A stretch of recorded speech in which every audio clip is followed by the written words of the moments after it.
আল্লাহ বলেন, বান্দা এই রাত দিছি তোমার সেবা করার জন্য, রাত তোমাকে ঘুম নামক সেবা দান করলো।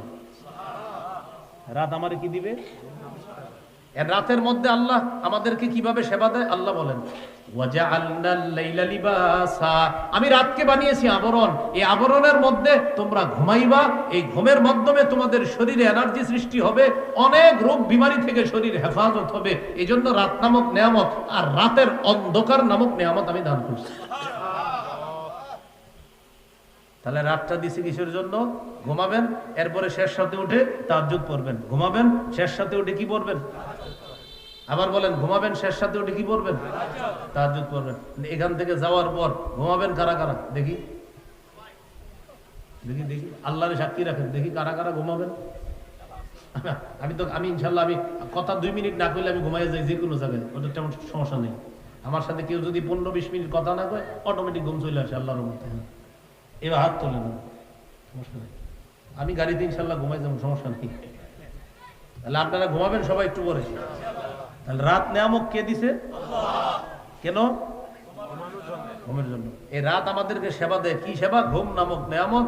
এই ঘুম নামক নেয়ামতটা রাতে, এই রাত আমাদেরকে সেবা দেয়। কেন? বান্দা, রাত অন্ধকার কেন জানো? এটা একটা পোশাক, এই পোশাকের নিচে তুমি আরামে ঘুমাইবা।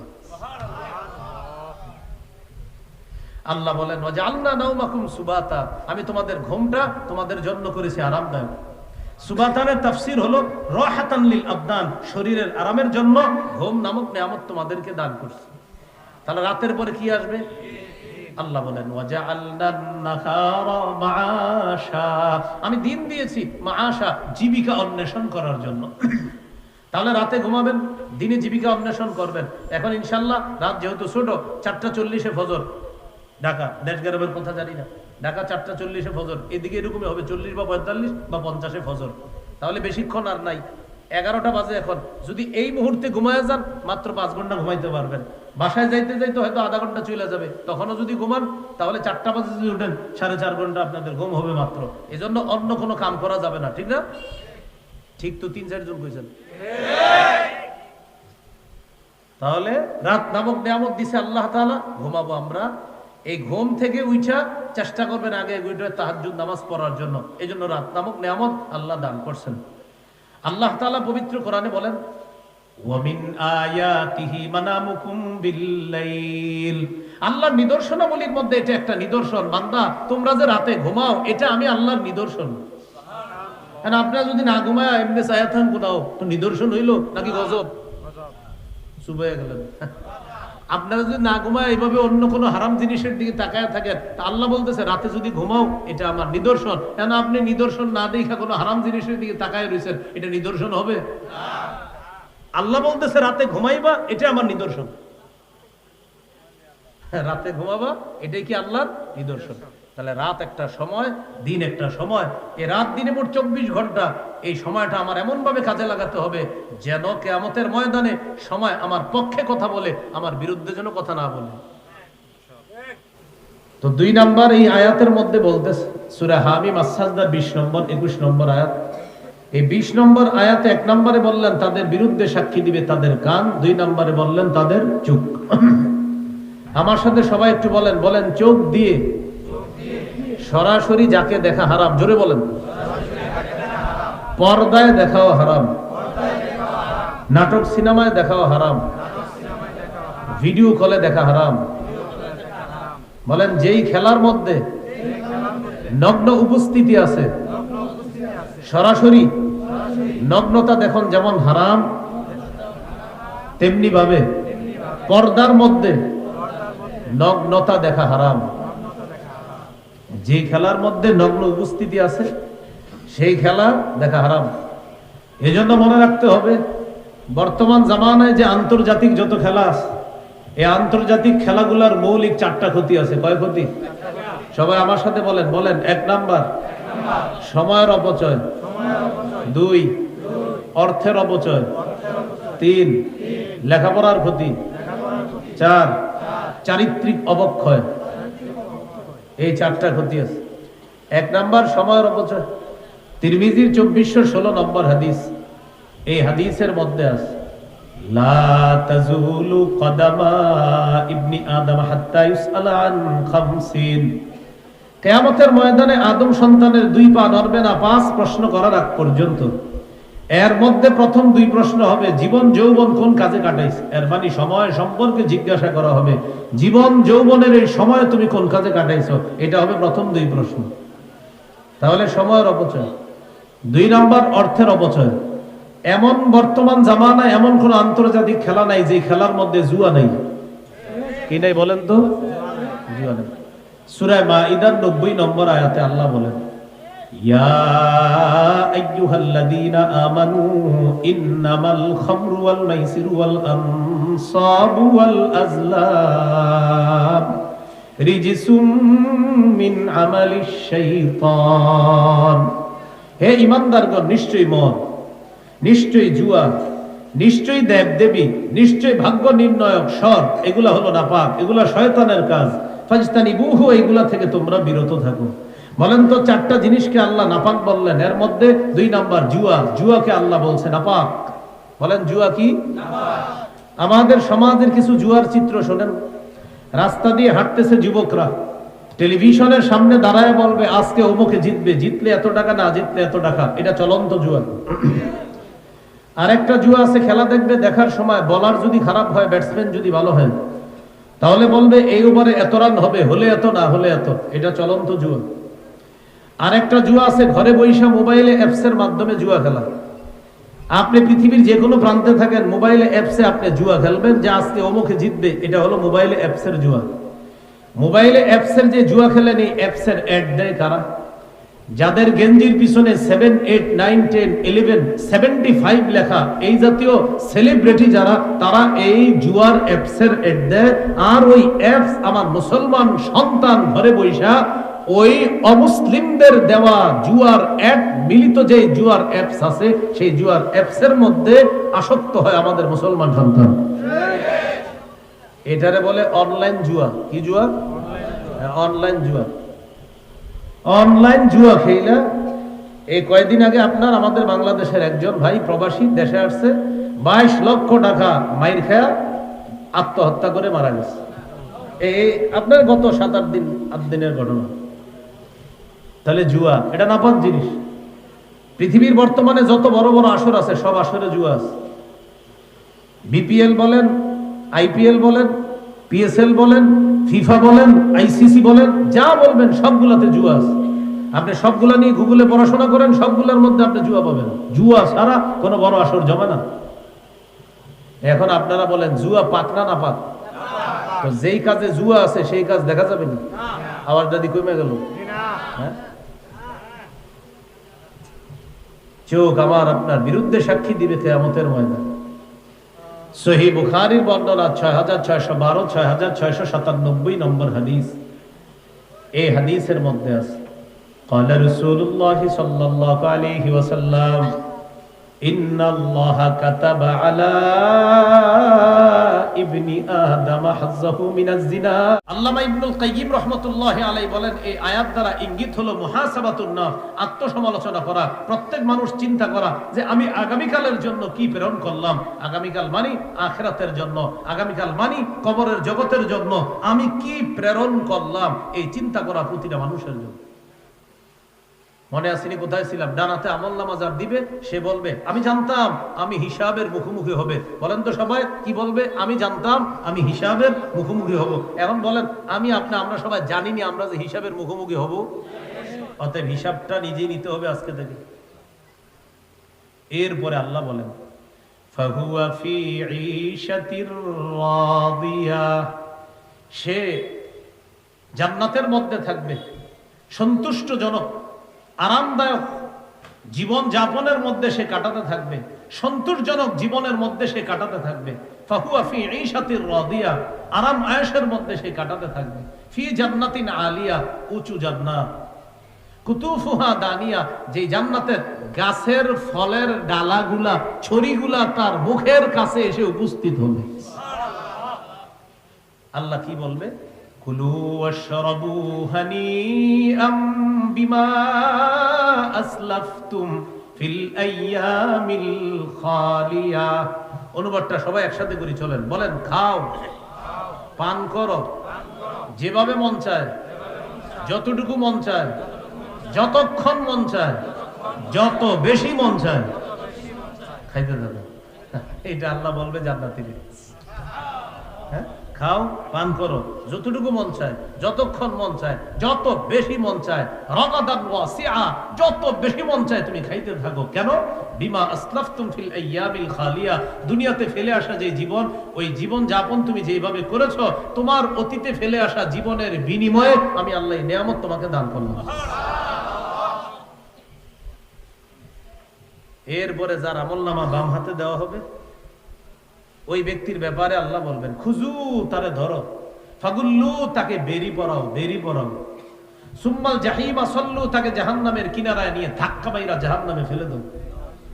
সুম্মা ফি সিলসিলাতিন যারউহা ৭০ যিরাআন ফাসলুকু, এরপর তার শরীরটা ৭০ গজ শিকল দিয়া বাঁধো। এই তাফসীরের মধ্যে আসছে কারো কারো শিকলটা নাকের ছিদ্র দিয়ে ঢুকায়া পিছনের রাস্তা দিয়ে বের করে এইভাবে শিকল দিয়ে পেঁচায় আগুনের মধ্যে নিক্ষেপ করা। আল্লাহ আমাদেরকে হেফাজত করেন, আল্লাহ আমাদেরকে হেফাজত করেন। তাহলে বলেন তো কয় সাক্ষী কিয়ামতের মাঠে? 4। এর মধ্যে প্রধান সাক্ষী কে? এই সাক্ষ্য ব্যবস্থা ইত্যাদি হওয়ার পর 2 শ্রেণী, এক শ্রেণীর আমলনামা ডান হাতে, আরেক শ্রেণীর কোন হাতে? বাম হাতের মধ্যে আমলনামা। ঠিক তো কথাগুলা? আচ্ছা, তাহলে ওই জীবনে আমরা যেন স্বাচ্ছন্দ্যময় জীবন কাটাতে পারি, সেই জীবনটা সুন্দর করার জন্য দুনিয়ার জীবনে আমরা আছি। এই দুনিয়ার জীবনটা আমরা কাজে লাগাতে হবে যদি আখিরাতের জীবনটা আমরা সুন্দর চাই। দুনিয়ার জীবন আমরা কিভাবে কাজে লাগাবো? 24টা ঘন্টা, যেহেতু আমি মুসলমান হিসাবে 24টা ঘন্টায় আমার ইসলামী অনুশাসনের মধ্যে থেকে ইসলামের সৌন্দর্যে আমার জীবনটা সুন্দর করতে হবে। করবেন তো ইনশাআল্লাহ? আচ্ছা,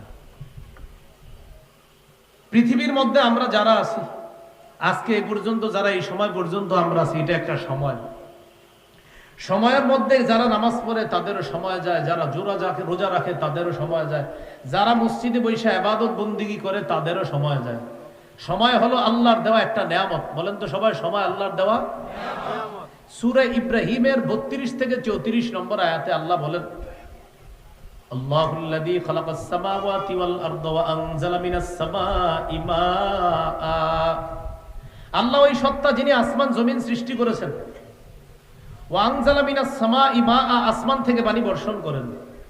ফাআখরাজা বিহি মিনাত তামারাতি রিজকাল লাকুম, আসমান থেকে পানি বর্ষণ করে এই পানির মাধ্যমে তোমাদের জীবিকার জন্য আল্লাহ পাক রব্বুল আলামিন ওই পানি দিয়ে ফলমূলের ব্যবস্থা করে দেন। ওয়াসাখখারা লাকুমুল ফুলকা লিতাজরিয়া ফিল বাহরি বিআমরি, নৌযানকে তোমাদের অধীন করে দিয়েছেন, নৌযান, লঞ্চ, স্টিমার, ট্রলার তোমাদের অধীন করে দিয়েছেন যেন আল্লাহর হুকুমে এগুলা সমুদ্রে চলতে পারে। ওয়াসাখখারা লাকুমুল আনহার, নদীগুলা তোমাদের অধীন করে দিয়েছেন। নদীর মধ্যে জেলেরা মাছ ধরে, সেই মাছ আইনা বাজারে বিক্রি করার সময় বলে, ভাই এগুলো নদীর মাছ। তখন আপনাদের কাছে মাছের দাম বেড়ে যায়, মাছ স্বাদ লাগে বেশি, এজন্য নদীর মাছ বললে ক্রেতা বিক্রেতা উভয়ের আলাদা একটা আকর্ষণ হয়। বিক্রেতার চিন্তা হলো একটু বেশি বেচতে পারবো, ক্রেতারও চিন্তা মজা একটু বেশি পাবো।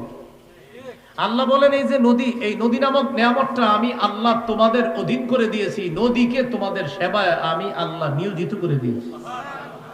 ভালো করে শুনুন, ওয়াসাখখারা লাকুমুল লাইলা ওয়াসাখখারা লাকুমুশ শামসা ওয়াল কমারা দাইবাইন, আল্লাহ তাআলা সূর্য এবং চন্দ্রকে এটা তোমাদের অধীন করে দিয়েছেন, তারা অবিরাম গতিতে চলতেছে। ওয়াসাখখারা লাকুমুল লাইলা ওয়ান নাহার, রাত এবং দিনকে তোমাদের অধীন করে দিয়েছেন, তোমাদের অনুগামী করে দিয়েছেন, তোমাদের সেবায় নিয়োজিত করেছেন। রাত এবং দিন, বলেন রাত এবং দিন, একটু সবাই বলেন রাত এবং দিন। এখন কি সবাই বলেন? আল্লাহর রাস্তায় যারা বসা আছেন বলেন এখন কি? রাত। আল্লাহ বলেন, বান্দা এই রাত দিছি তোমার সেবা করার জন্য, রাত তোমাকে ঘুম নামক সেবা দান করবে। রাত আমারে কি দিবে? এর রাতের মধ্যে আল্লাহ আমাদেরকে কিভাবে সেবা দেয় আল্লাহ বলেন, ওয়াজআলনাল লাইলা লিবাসা, আমি রাতকে বানিয়েছি আবরণ, এই আবরণের মধ্যে তোমরা ঘুমাইবা, এই ঘুমের মাধ্যমে তোমাদের শরীরে এনার্জি সৃষ্টি হবে, অনেক রোগ বিমারি থেকে শরীর হেফাজত হবে। এই জন্য রাত নামক নেয়ামত আর রাতের অন্ধকার নামক নেয়ামত আমি দান করছি। তাহলে রাতটা দিছি কিসের জন্য? ঘুমাবেন, এরপরে শেষ সাথে উঠে তাহাজ্জুদ পড়বেন, ঘুমাবেন, শেষ সাথে উঠে কি পড়বেন? আবার বলেন, ঘুমাবেন, শেষ সাথে উঠে কি পড়বেন? তাহাজ্জুদ পড়বেন। এখান থেকে যাওয়ার পর ঘুমাবেন কারা কারা? দেখি দেখি দেখি, আল্লাহরে সাক্ষী রাখেন, দেখি কারা কারা ঘুমাবেন।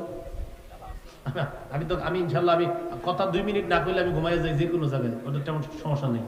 আমার সাথে কেউ যদি 15-20 মিনিট কথা না কয় অটোমেটিক ঘুম চলে আসে আল্লাহর রহমতে। এবার হাত তোলেন, সমস্যা নেই, আমি গাড়িতে ইনশাল্লাহ ঘুমাই যাবো, সমস্যা নেই। তাহলে আপনারা ঘুমাবেন সবাই একটু পরে। তাহলে রাত নেয়ামত কে দিছে? কেন? ঘুমের জন্য। এই রাত আমাদেরকে সেবা দেয়। কি সেবা? ঘুম নামক নেয়ামত।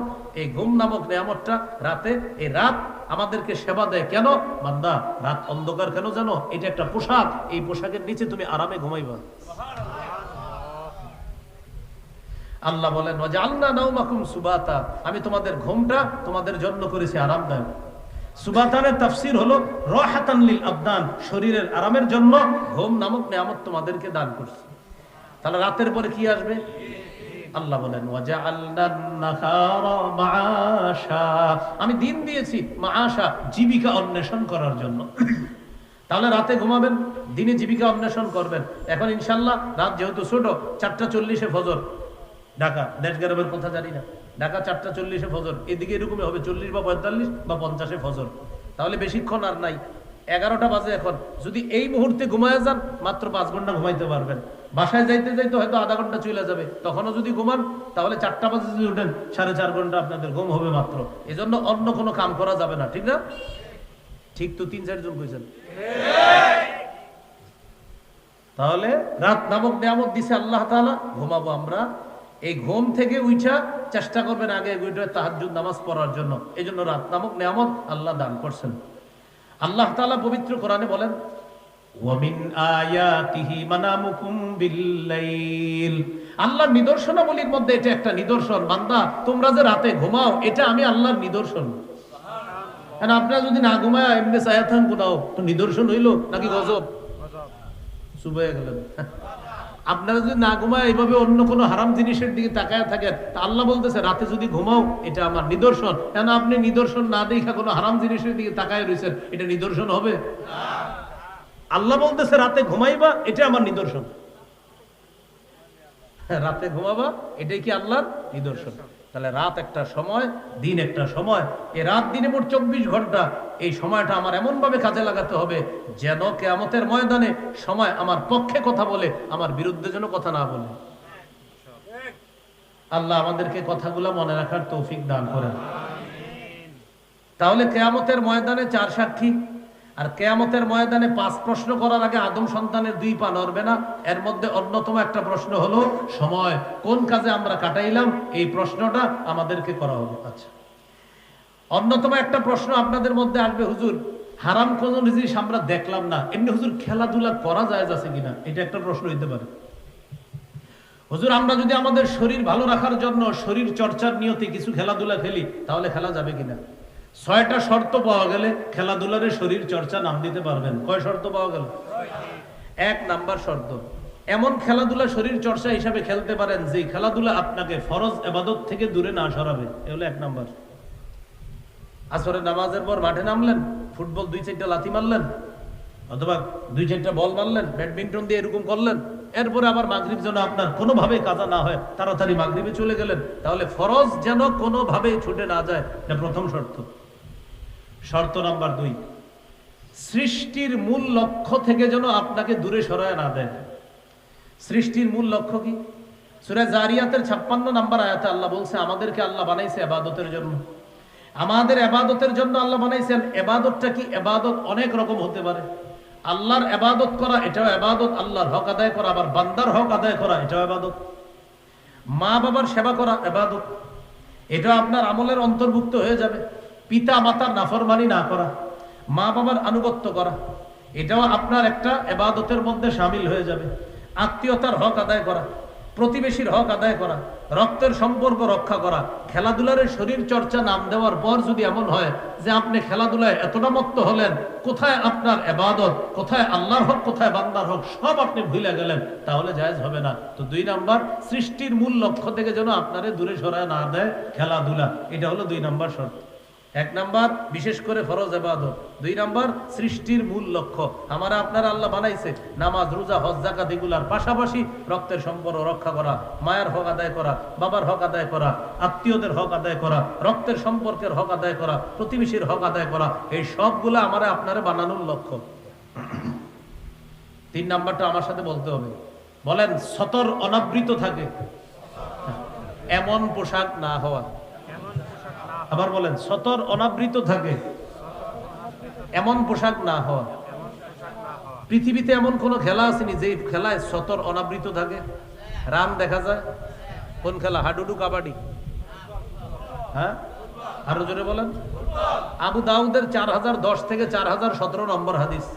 এই হাদিসগুলার বাব হলো বাবুর নাহি আনি তাররি, উলঙ্গ হওয়া নিষেধ। এই হাদিসগুলার মধ্যে একটা হাদিস আছে, রাসূল সাল্লাল্লাহু আলাইহি সাল্লাম হযরতে আলীকে বলেন, আলী লা তাকশিফ ফাকিজাক, তুমি তোমার রান খুলবা না।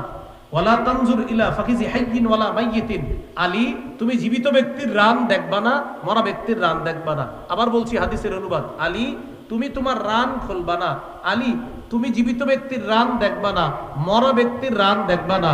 আমার নবী বলছে জীবিত ব্যক্তির রান দেখবা না, মরা ব্যক্তির রান দেখবা না। যেই খেলায় সতর অনাবৃত থাকে আর রান দেখা যায়, সুতরাং ওই খেলা দেখা আমার মুসলমান যারা আমরা দাবি করি আমাদের জন্য হারাম। কেন ঠিক বলেন? নবী বলছে। কে বলছে? রান দেখা যাবে? আপনি যদি বলেন হুজুর আমি এইভাবে থাকবো গিয়া, চোখ বন্ধ করে থাকবো, চোখ আজ আপনি চোখ বন্ধ করে দিয়ে থাকেন, কতক্ষণ থাকতে পারেন দেখি। তাহলে রান দেখানো যাবে না, রান দেখাও যাবে না। আসেন 3 নাম্বার শর্ত, সতর অনাবৃত থাকে এমন পোশাক না হওয়া।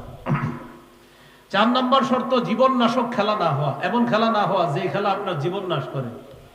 এজন্য আমার বাংলাদেশের মুফতি সাহেব যারা আছে তাদের কাছে আমি একটা জিজ্ঞাসা করব যে হেলমেট পইরা যে খেলা খেলা লাগে এটা জীবননাশক খেলা কিনা? আমি জিজ্ঞাসা করব যে হেলমেট কেন? আচ্ছা হেলমেট কেন? এটা কোনো জীবনের কোনো আশঙ্কা আছে নাকি?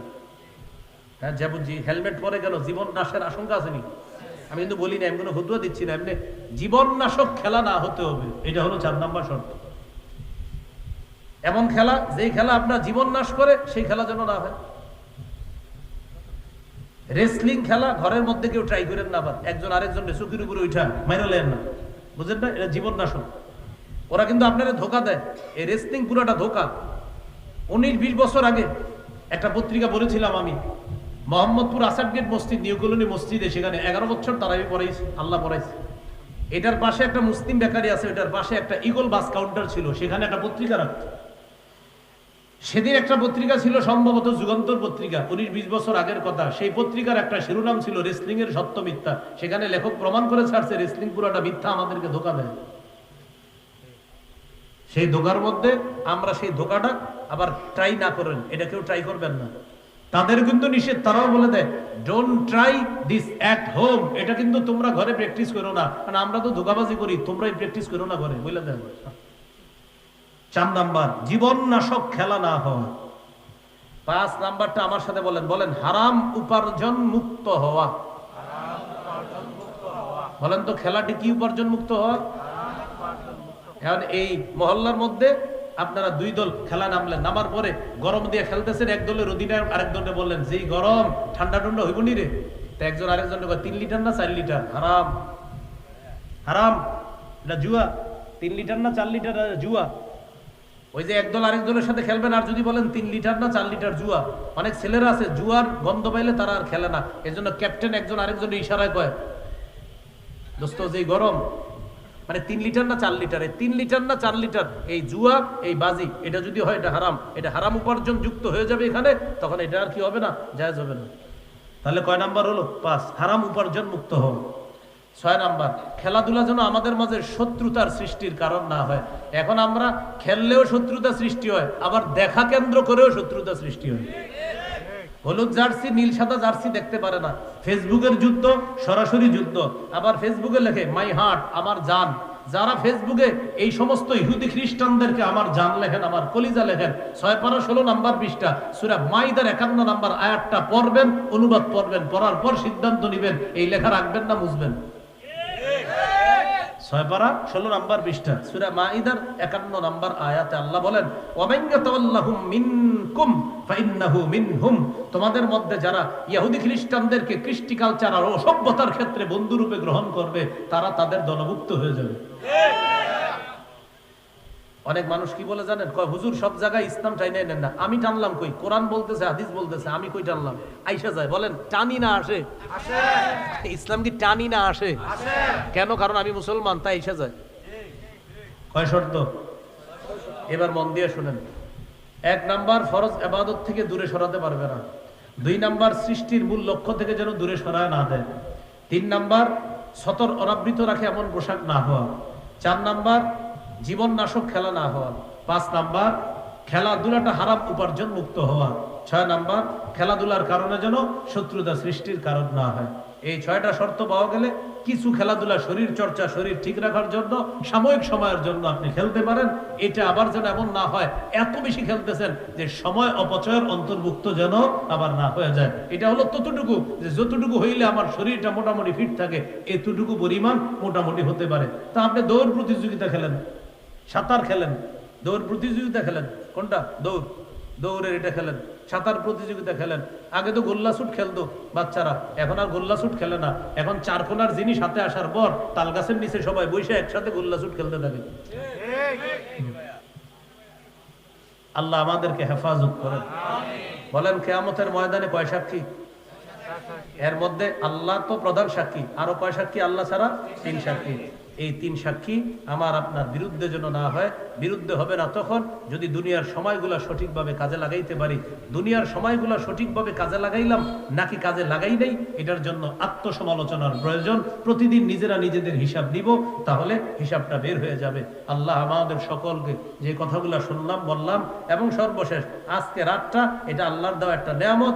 এই রাতটা আমরা ঘুমের মাধ্যমে কাটিয়ে কিছুক্ষণ পরে উঠে আবার ফজরে শরীক হব। আল্লাহ তৌফিক দান করুন।